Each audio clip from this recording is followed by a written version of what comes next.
Vaheguru Ji Ka Khalsa, Vaheguru Ji Ki Fateh.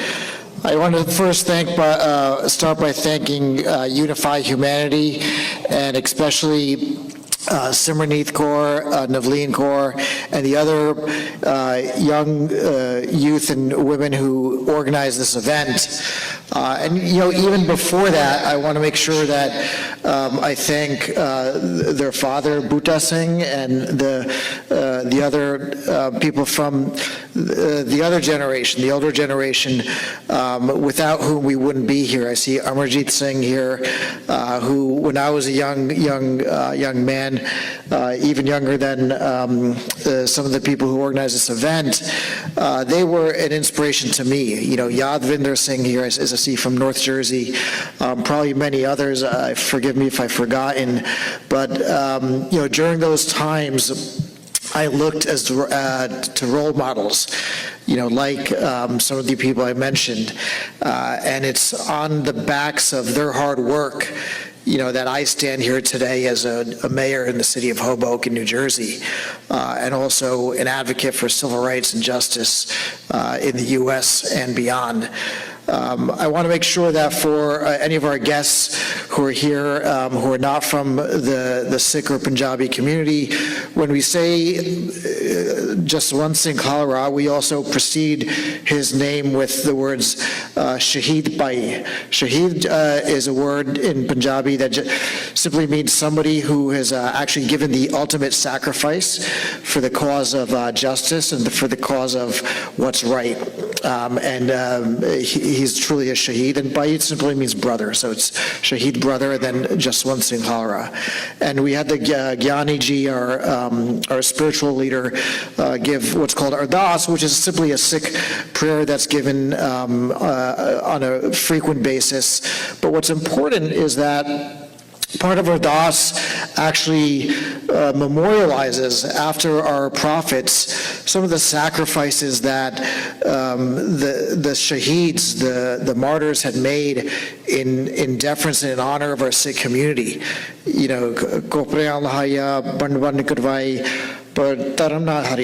Which really, in short translates that they went through tremendous amounts of pain, tremendous amounts of torture, but they never forgot their faith. They never forgot who they are.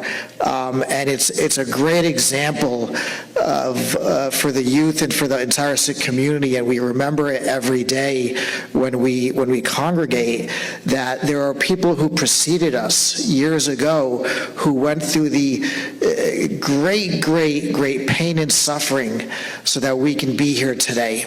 And it's important to always remember that.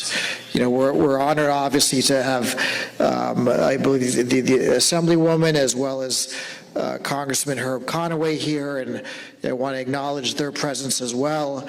And just simply go back to when I was a college kid. I was a college kid at Cal Berkeley, born and raised in New Jersey, and I was interested in business. And then 1984 happened.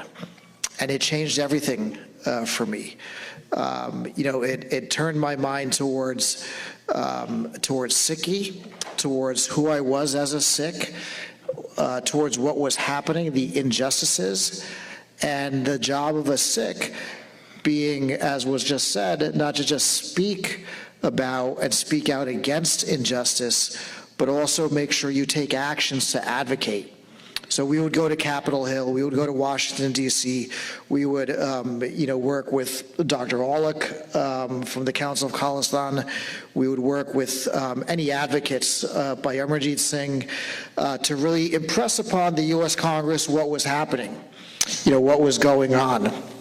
And, I can give you two examples of that, teenager, college-age lobbying that we did on Capitol Hill.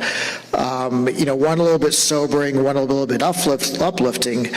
I remember, one U.S. Senator from Maryland, I can't remember her name, but, I was trying to let her know that, we're suffering. We're a minority in America, we're a minority in India, and we're suffering. We're suffering greatly. People are being killed, people are being tortured, people are being disappeared. And she said, you seem like a very nice young man, But here in the US Congress, if it's anything that has to do with Africa or Asia, frankly, no one cares. And as a young teenager, that was something that stuck with me, about how our country works and how geopolitics works. I met another U.S. senator, while I was a young man lobbying. His name was Senator Paul Wellstone. I'm not sure if anyone knows who he is, but he was a former U.S. senator, tragically passed away, but he was a senator from the state of Minnesota. And I gave that same pitch. I said, Senator, we're suffering. We need a voice in Congress. We need somebody who can speak for us, some public figure who can speak out. He said, young man, thank you for what you're doing. Thank you for being here in Washington. Thank you for speaking out. I will be your voice. So there are shining lights. We know Congressman Conway is one of them. The Assemblywoman is one of them, who will represent people who are marginalized, who will represent people who are speaking out for shining the light that Jaswant Singh Khalra did for so many people. I vividly remember being in college and learning about his disappearance and how that progressed. Where is he? What happened? Why is he still not here? He's been an advocate. He's uncovered over 25,000 people, young Sikh men who've been disappeared, extrajudicial killings, state terrorism.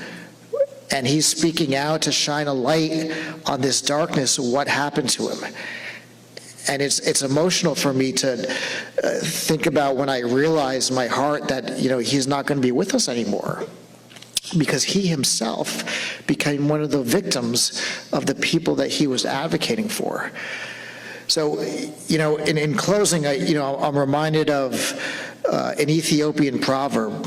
And, that proverb says that people who don't remember their past have no future. And that's why it's important for all of us to be here today, to make sure that we remember our past so that we have a future, and to make sure that as Americans, we do our job. And it doesn't have to be, you don't have to run for office. You don't have to upend your life. Talk to your neighbor, talk to your friends, serve on a local committee, serve on a police department, a fire department, a planning board, a zoning board, local council.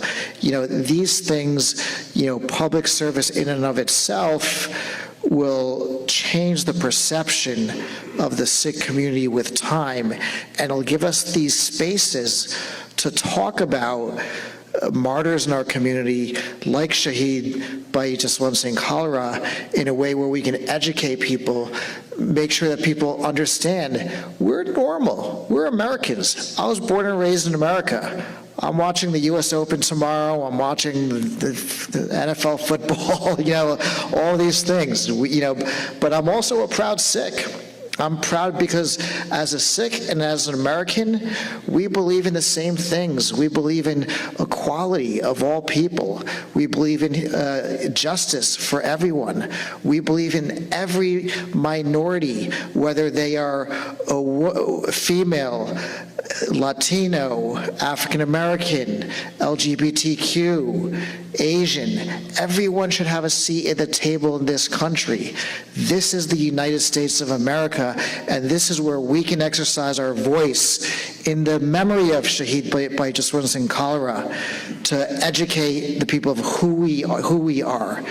So, with that, I just want to extend my gratitude for allowing me to speak for a few minutes. I apologize if I went over my time, but I'm really, really, I came up from Hoboken just to be here today because this is too important. This is too important not to be here. And we have to all make sure that this is not just a few hours of our day, but we carry this forward. My pledge to you coming in as one of the first Sikh Americans in the New Jersey State Assembly next year is to make sure we raise that voice and that I am a representative of my district, the 32nd district in Hudson County, but also of the voices of people who don't have a voice, whether that's in the Sikh community or not in the Sikh community. That is my job as a Sikh public servant, and that's my promise to you. So with that, I'll allow the program to go on, and thank you very much for allowing me to say a few words. Vaheguru Ji Ka Khalsa, Vaheguru Ji Ki Fateh.